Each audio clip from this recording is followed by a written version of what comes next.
শেষ ভালোবাসা সিএমভির চ্যানেলে আসা ঈদ উপলক্ষে নাটক, যেটা পয়লা বৈশাখ বা 14 এপ্রিল তারিখে মুক্তি পেয়েছে এবং নাটকটার ডিউরেশন ১ ঘন্টার কিছুটা বেশি। কিন্তু নাটকটা যত শেষের দিকে যাবেন আপনার মনে হবে যেন ওই বাংলার অতি প্রাচীন পুরনো চাল ভাতে বাড়ে প্রবাদটা যেন কোথা থেকে সত্য হয়ে উঠবে। মুখচিত্রে অবশ্যই জোভান, তানিয়া বৃষ্টি এবং অবশ্যই কেয়া পায়েল। নাটকটা যত শেষের দিকে যায় আমার মনে হয় যে নাটকটা অ্যাকচুয়ালি খুব ভালো হয়েছে। মানে নাটকটার দুটো ট্র্যাক রয়েছে, হ্যাঁ? আপনারা যারা থাম্বনেল দেখে দেখে নিয়েছেন কিংবা যারা অলরেডি পোস্টার দেখেছেন কিংবা হয়তো ট্রেলারও চলে এসেছে, তারা দেখেই বুঝতে পেরে গেছেন যে নাটকটা একটা ট্রায়াঙ্গেল লাভ স্টোরির উপরে হবে। একদম ক্লিশে, একদম যেরকম রুটিন গল্প হয়ে থাকে বাংলাদেশে সেরকমই একটা নাটক। কিন্তু এর ট্র্যাকগুলো এবং চরিত্রায়ন, স্পেশালি তানিয়া বৃষ্টি যে চরিত্রটা তাকে দেওয়া হয়েছে, ওটা ওটা সারপ্রাইজ থাকুক আপনাদের জন্য। যেই চরিত্রটা তাকে দেওয়া হয়েছে এবং সে যেভাবে প্লে করেছে, এত মায়া লাগে চরিত্রটার জন্য না, যখন ওই তার ট্র্যাকটা ঢোকে। আবার উল্টো দিকে আপনার মনে হবে যে হ্যাঁ ঠিক আছে, এর সঙ্গেই থাকুক জোয়ান।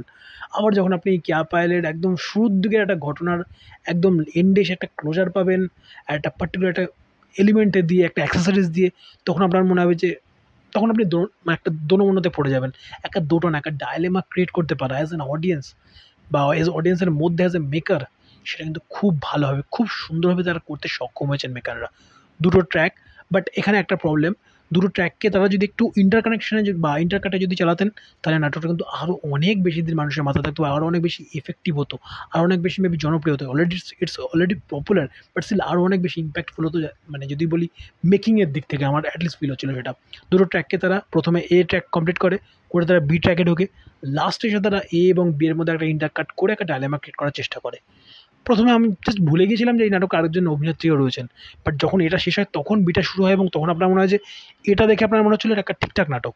যখন বিতে আসে আপনার মনে হয় যে এটা মানে ঠিকঠাক বলবো না, এ দেখে মনে হচ্ছিল একটা চলে যায় নাটকটা একটা মানে ভালোর দিকেই মোস্টলি। বাট বিটা দেখবার পর মনে হচ্ছে ওকে, দিস ইজ সামথিং এলস, মানে যেটা এক্সপেক্ট করেছিলাম তার থেকে অনেক বেটার কিছু। মানে প্রথমের দিকে গিয়ে দেখে মনে হয় যে ওই একই রুটিন গল্প অ্যান্ড অল চলছে, কিন্তু প্রথম গল্পের ওই চরিত্রটা যেভাবে লেখা রয়েছে সেটার ইম্প্যাক্ট লাস্টে এসে পড়ে। বাট বি যেই গল্পটা বলছি বা তানিয়া বৃষ্টি যে ট্র্যাকটা, ওই ট্র্যাকটা খুব ভালো লেখা, মানে জাস্ট মন ছুঁয়ে যাবে, মানে মায়া লাগবে চরিত্রটার জন্য, আপনি চাইবেন যেন জোবান তার কাছেই ফিরে যাক। কিন্তু আবার এন্ডিংটা যেরকমভাবে হয়, মানে রাগ ধরছিল, মনে হচ্ছিল যেন পরিচালককে এক গালি দিই, কেন সে আর কিছুটা মিনিট দিল না, আর কিছুটা কেন দেখতে দিল না। মানে আমি অধীর আগ্রহ চাইছি যেন এই নাটকটার একটা সেকেন্ড পার্ট বা একটা দ্বিতীয় পর্ব আসে। সেখানে আমরা চাই যে চরিত্রটা কীভাবে কী হলো তাদের সঙ্গে, ওই যে ফিলটা, ওই শেষ হওয়ার পরে একটু জানতে চাওয়ার চেষ্টা। এই দিক থেকে যদি বলি, পরিচালক মেকার হিসাবে খুব খুব করে সফল হয়েছেন। আমার অডিয়েন্স হিসেবে বেশ ভালো লেগেছে এবং তানিয়া বৃষ্টির পারফরমেন্স এখনও পর্যন্ত আমি তার বেশ অনেকগুলো প্রায় ১২-১৩টা নাটক আই থিঙ্ক আমার চ্যানেলে তার রিভিউ রয়েছে, বাট এখনও পর্যন্ত তার দেখা আমার বেস্ট কাজ লেগেছে। তাকে চরিত্রটা দেওয়া হয়েছে সেরকম, স্পেসটা সে সেরকমই পেয়েছে এবং যেসব মুভমেন্টগুলো এত ভালো, বি ট্র্যাকের মুভমেন্টগুলো লেখা খুব খুব ভালো লেখা।